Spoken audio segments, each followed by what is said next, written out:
for one thing, we already had connections. We've had connections in many other ways. It's like the Institute in some ways. That's not the center. Like with the Parkers, we were neighbors in the same neighborhood for 2 or 3 years. And the same is true of Rex and Sacred Vaughn. I don't know if you know them in Atlanta. In fact, well, we went to college together, and the Parkers were both at OCU. I think when you were teaching, weren't they? Yeah. So we've had connections in other ways, and we went through college with the Wheelers, and known them for that long. Pat and David, Pat we knew through the Ecumenical Institute. That is where we met, Pat Webb. And then, of course, we didn't know David until these last few years. So, and then let's see, I can't remember who else we named. So there are some. Rita Newton was pretty much through the Institute. That was our connection with her. We're not real close, but anyway. So I think the Institute is there, but it's not consciously the center of our relationship. We share that experience, but we share many other experiences too that for the most part have been more dominant.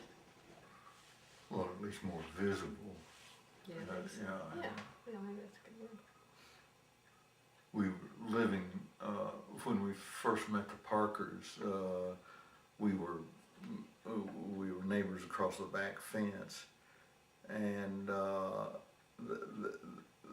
and in this neighborhood, kind of an isolated housing addition out on the northeast side of town, that we were trying to keep integrated. You had white flight going on and so on, and we were all trying to hold on to the white population that was there while the neighborhood, we knew it was going to change some way or other, but we wanted to change the right way. That didn't work, but we were trying it, and so they and we and several others were involved in that. It wasn't really movemental. I think that was before any of us, I guess, had heard of EI. I'm not sure. I'm not sure either. In fact, I was wondering if that's why we had done that, if that's where our motivation. But In what? So you were living in a neighborhood, and the neighborhood was changing. Yeah. We bought into the neighborhood because it was changing before we moved in. Yeah. It was on the northeast side that's predominantly black, and this neighborhood was a fairly new and fairly nice neighborhood, and so it was the kind of neighborhood where some of the more middle class blacks were moving in, and the whites who were there then immediately started moving out. And so this was going on, and we saw that, and that was the kind of neighborhood that we wanted and wanted for our children. Our kids were like 1 and 3 when we moved into that neighborhood.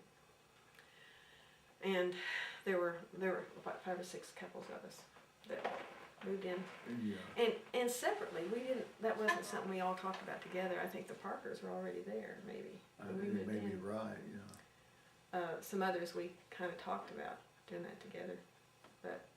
And then we started a neighborhood organization and had block parties and all that, so that, I think it did enhance the life of the neighborhood. And we still have very strong ties to several people. Yeah. And when you say it didn't work, meant? There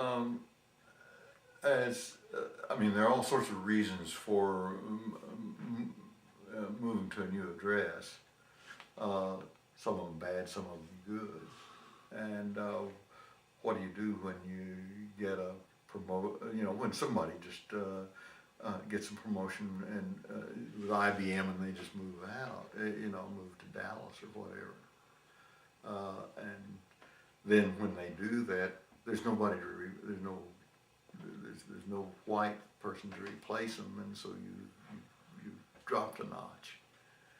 You know, and you just drop so many notches and the whole thing just,